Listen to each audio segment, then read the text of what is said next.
Evening, guys and dolls, cats and kittens. I hope you all are doing well out there tonight. Looking out for each other, taking care of yourself. If you're seeing something, ready to say something. I would like to talk about another Colorado case with you. This one, I don't know. It's Colorado. That's all I can say. We got some strange stuff going on here.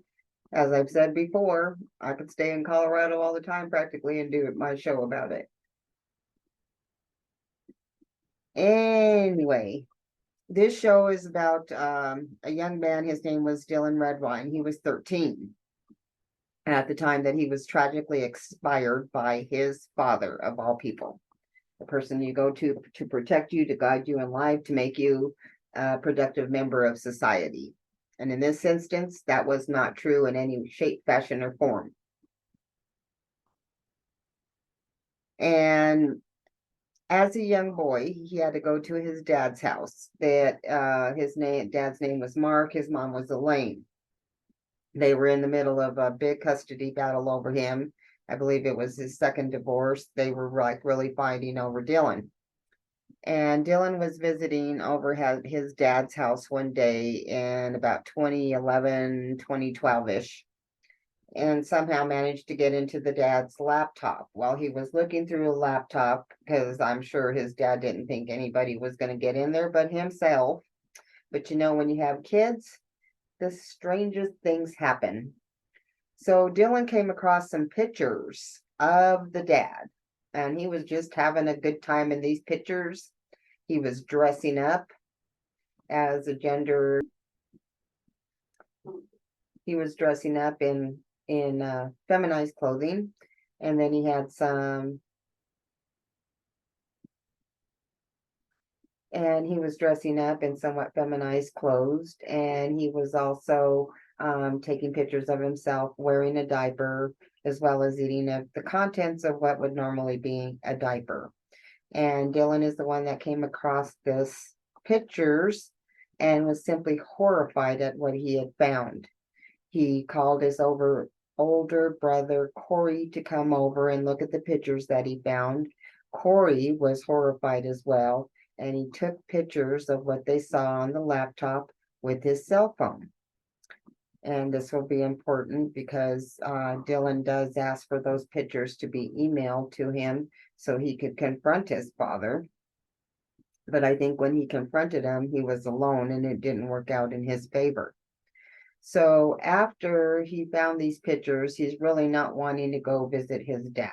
And like, really? Like, why? Ooh, no. You know what I'm saying? So he goes over there.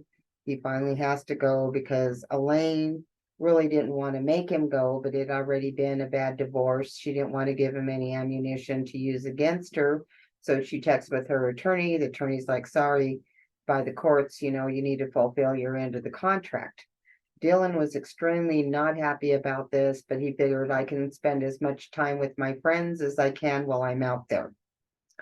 So he goes out there and he's, arrives in La Plata County where Mark Redwine lived, and his mom lived in Colorado or somewhere close to that. It was a 6-hour drive for them to get to where Mark's house was, or a 4-hour short plane ride. So he gets to the airport. Mark picks Dylan up.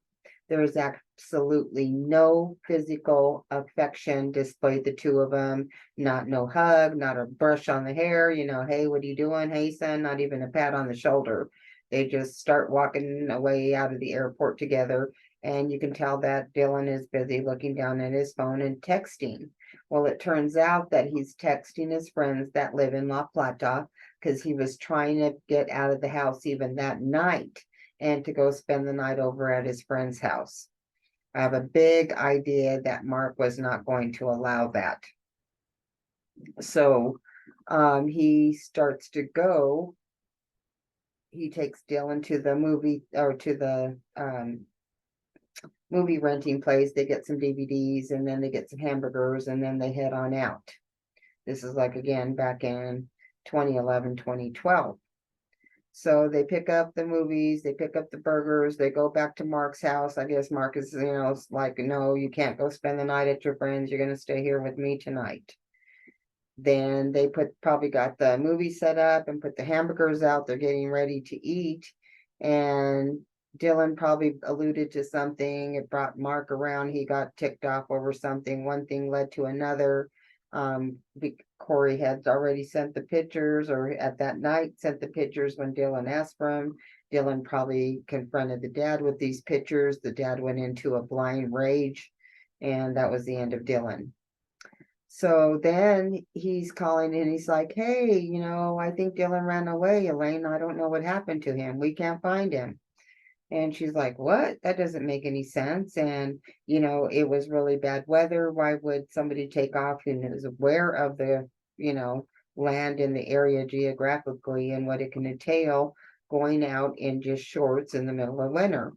Nobody could believe what was happening. And then he's trying to say, oh, he went to the store, he'll be back, but then he didn't come back. Elaine said she was suspicious of him all the time. So they end up going on Dr. Phil of all things, whatever. And Dr. Phil's trying to get to the bottom of it like he really does stuff, right? And he tells Mark Redwine, well, if you're serious about this not being the case, then you will take a lie detector test, right? Oh, hell no, he's not going to take a lie detector test. And exactly right, he refused to take a lie detector test.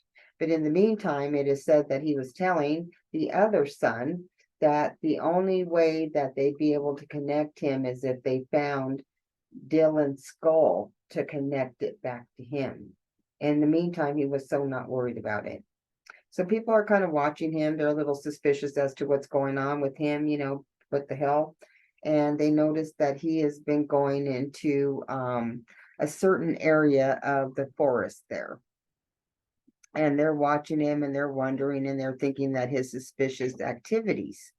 So somebody finally calls law enforcement and they're like, hey, I've been seeing Mark go up on Middle Mountain Road there, and we're kind of concerned, his activity is kind of suspicious. So maybe you should check it out and see if there might be any remains there. So sure enough, they went up there and they found skeletal remains, although they had not found the skull at that time, so Mark is continuing to talk smack, feeling pretty safe, that he'd gotten away with this. And, I don't know what the other son was thinking as he was taunting him or using him. I would be scared too. Excuse me, it was Big Hill Mountains that he was found at. No, not Big Hill. I said it right the first time. Middle Mountain Road, exactly 100 yards off of an ATV trail, 8 miles from Mark's house, is where the witness had observed him, and that's also where they found some of the remains. And sooner or later, they did find the skull in that area too, and it would be determined that blunt force trauma was the cause, and just completely,